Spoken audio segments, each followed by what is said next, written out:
এই বাড়িটি আমি 2014-15 সালের দিকে বানিয়েছিলাম। আমি তো তেমন বড় খেলোয়াড় ছিলাম না, তাই আমার তেমন কোনো ভালো পুরস্কার ছিল না, কিন্তু স্মৃতি হিসেবে ভালো কিছু মুহূর্তের অনেকগুলো ছবি ছিল এবং মেডেল ছিল, যেগুলো দেখলে আমার অনেক ভালো লাগতো। কিন্তু এখন সব পুড়ে ছাই হয়ে গেছে। সবচেয়ে বড় কথা, ওই বাড়িতে বাবা মা ছিল, তাদের যে কোনো ক্ষতি হয়নি, এটাই অনেক।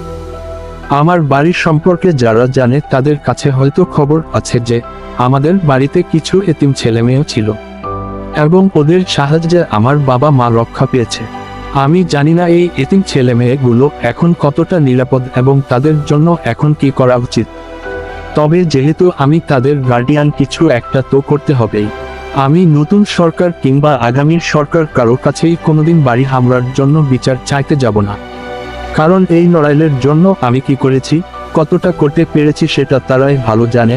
নড়াইলও একটা সি গ্রেডের জেলা ছিল, কিন্তু আমি তাদের সব সময়ই একটা এ গ্রেড জেলার সুযোগ সুবিধা দেওয়ার চেষ্টা করেছি। আমার করা কাজগুলো যদি চেক করে দেখেন, তাহলে এখন একটা বিশ্ববিদ্যালয় বাকি ছিল, সেটাও এবারের বাজেটে সরকারি প্রকল্পে যে 5টা বিশ্ববিদ্যালয়ের নাম প্রস্তাব ছিল, সেখানে আমার নড়াইলের ছিল একটা। ঢাকা কিংবা চট্টগ্রাম থেকে কেউ গিয়ে আমার বাড়িতে আগুন দেয়নি, দিলে তো নড়াইলবাসী দিয়েছে, তাই আমি চাই নড়াইলবাসী ভালো থাকুক।